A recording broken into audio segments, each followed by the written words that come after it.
Hello, welcome once again to Living and Active. So this is probably going to be one of the weirdest shot videos I'm ever going to do. Welcome, by the way, to Strummin Gummin.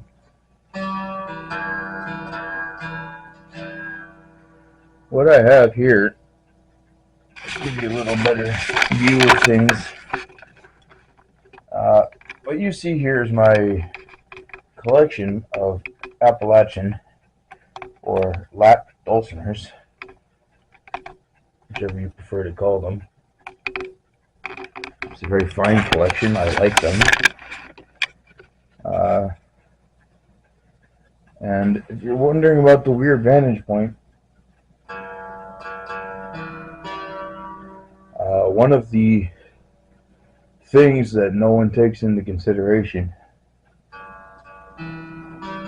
when you come into talking about a wheelchair user is famously they can't stand or walk, but something else that is very important that we pretty much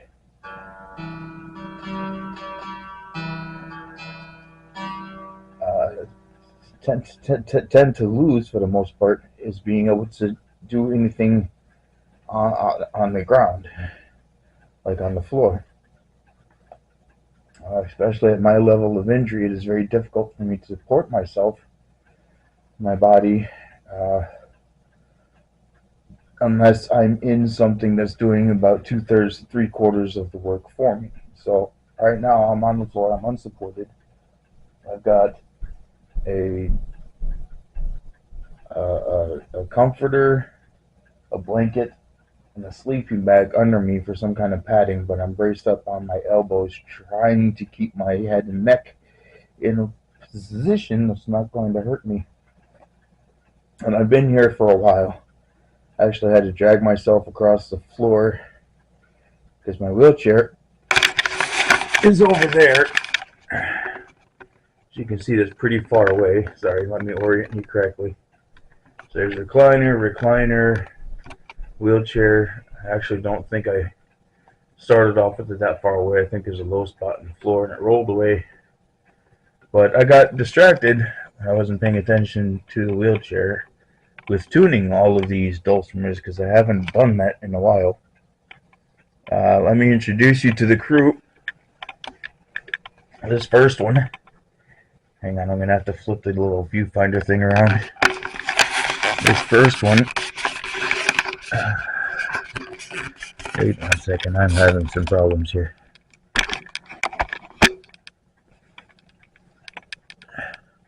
Okay, so this first one. Sorry for whatever weirdness just happened with the shot. This is a 1983 Linda Foley of Lost Valley Dulcimers out of Michigan. Teardrop dulcimer. Her name is Lydia Sweet. Next to her is a 1983. Sorry, Lydia's 1983. This is a 1989, I believe.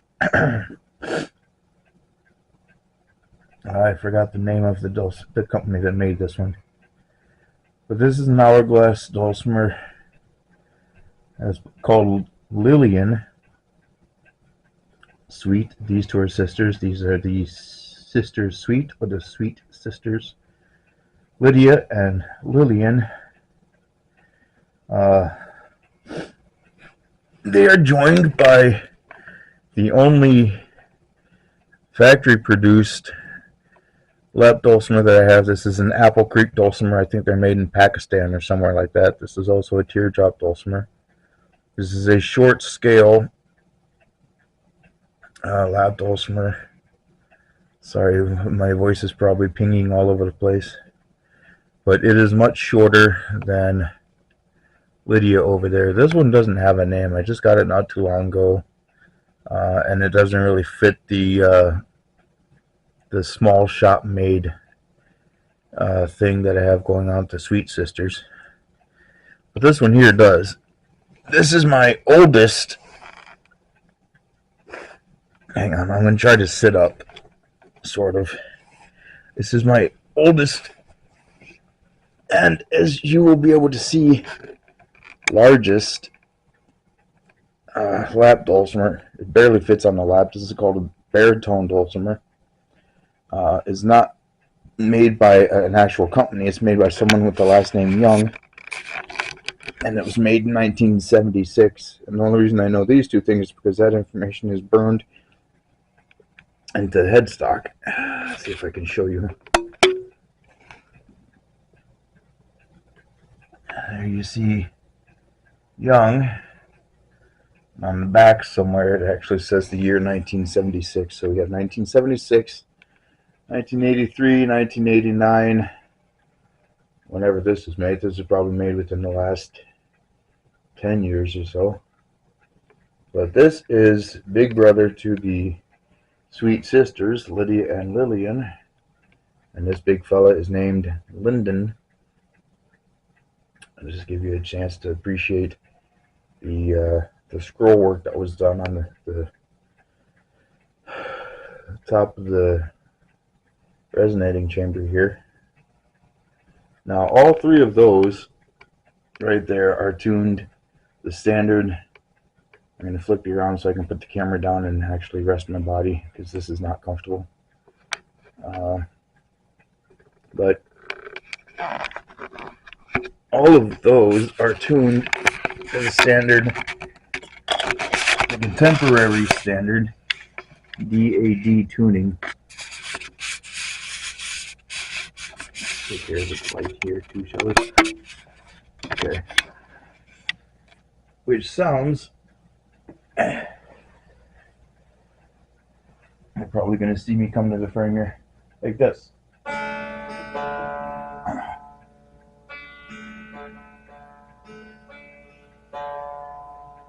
That's Lydia.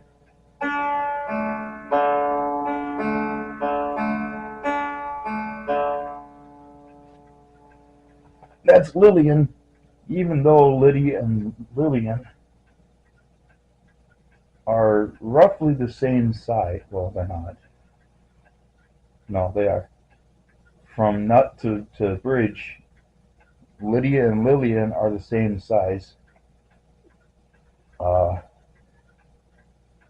Lillian is a little shallower. Nope, they're not. They're the same depth too. So the sound quality here, the sound difference, comes from the shape of the resonating chamber, because those two are the same size. They're tuned the same, DADD. And of course, because this short one here, they can't see behind Lyndon,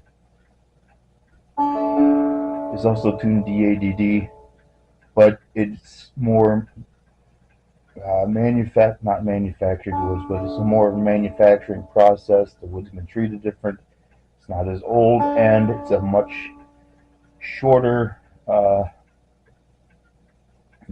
scale and a shallower resonating chamber. So we go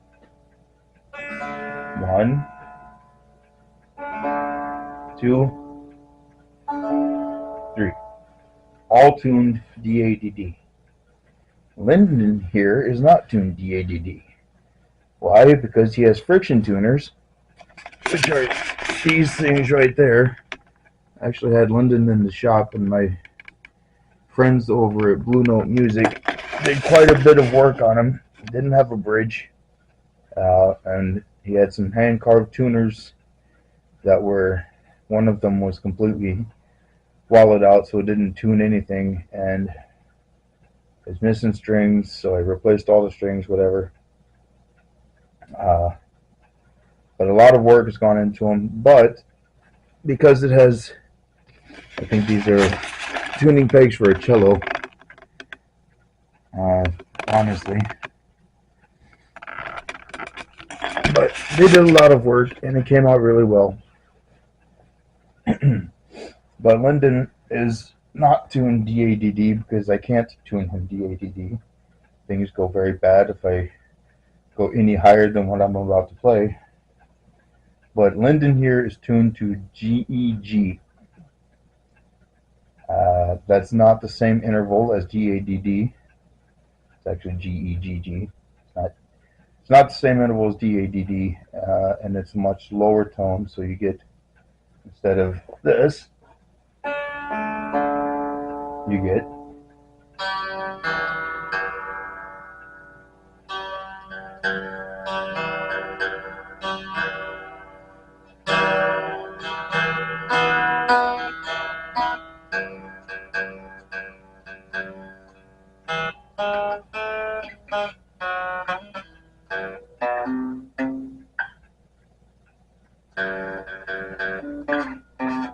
This is very difficult, by the way, to do. I'm laying on my right side, sort of propped up on my right elbow, and I'm trying to keep my head and neck as still as I can.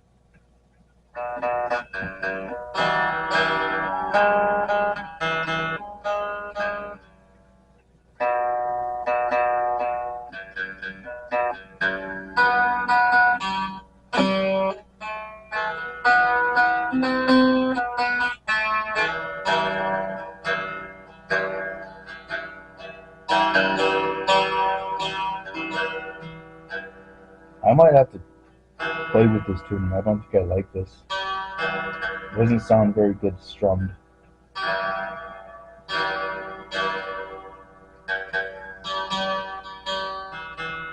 GEG, so what would be the DADD is the interval sitting over there. And I could drop it down if I wanted to on those three to CGCC to bring it to the true traditional tuning. And this is GEGG.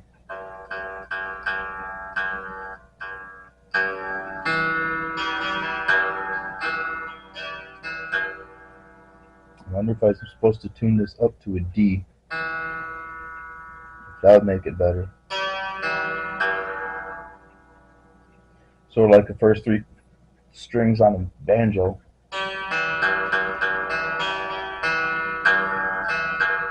Yeah, I don't like that interval at all.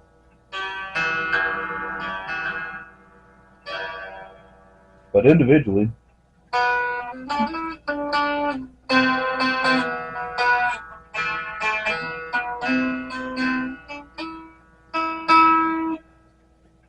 I like the tone.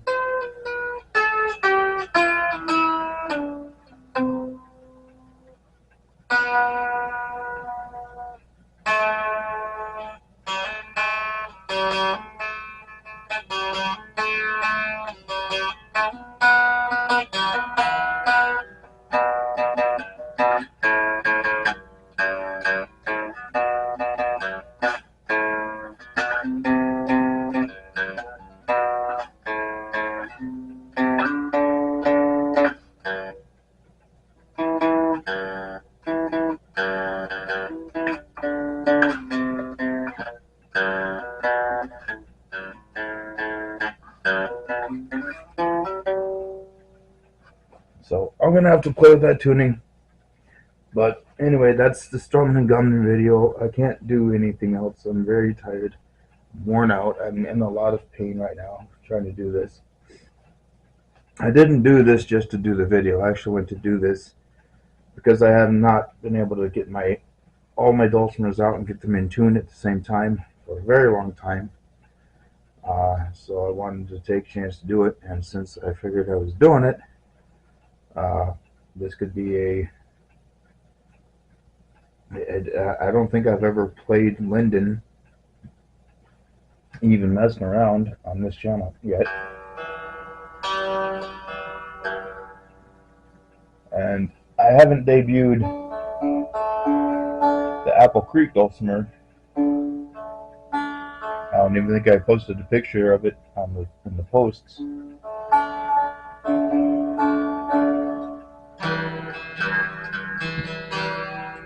Yeah, I gotta fix that interval.